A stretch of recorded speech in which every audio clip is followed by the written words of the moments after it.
Now this, the chief financial officer of Florida wants New Yorkers to bail on the Big Apple and move down to the Sunshine State. Jimmy Patronis joins me now. Now, I know you made your pitch to the big corporations. Have you heard back from any of them? And can you tell us if you're offering any special incentives for them to go down south other than tax breaks? Well, thank you for having me. We just started the dialogue last week, and at least the interest that we have gotten from the stir that we have caused has been very, very pleasant. I see the state of Florida as this amazing place to do business. Our state budget is half of the state of New York's, even though we've got millions more people. And you've got an out-of-control attorney general who has made it clear through what she has done to Donald Trump that she's willing to seize your assets if you don't play by her rules. And oh, by the way, there was no victims in the Trump trial. Now, there's no state income tax in Florida, and there's no state estate tax in Florida. What other incentives are you offering? I mean, here you say, hey, come on down, come on down. You must be offering them something.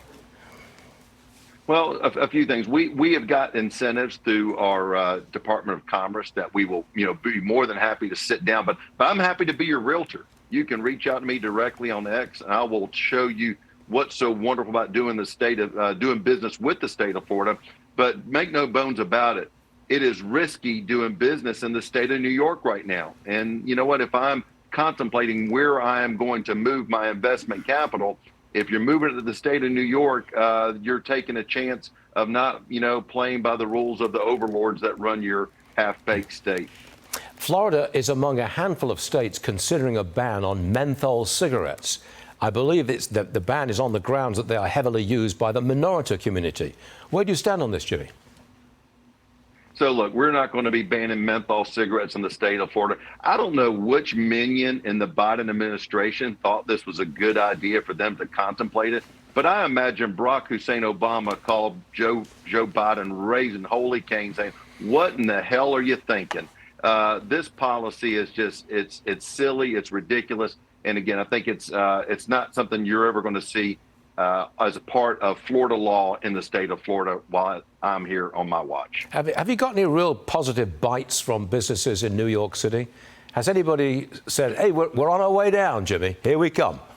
So we have, again, started the dialogue last week. I'm hoping we have some direct input. But look, we're not the first person they should call if they're going to make this. They would typically reach out to the Department of Commerce.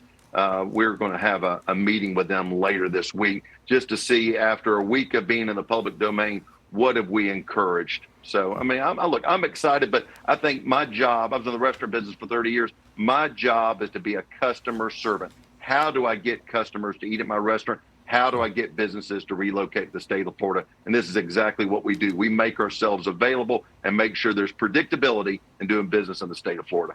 Jimmy Patronis, CFO, Chief Financial Officer of the great state of Florida. Thank you very much for joining us, Jimmy. Come and give us a progress report later on, because we're always interested in Florida. Thank you, sir.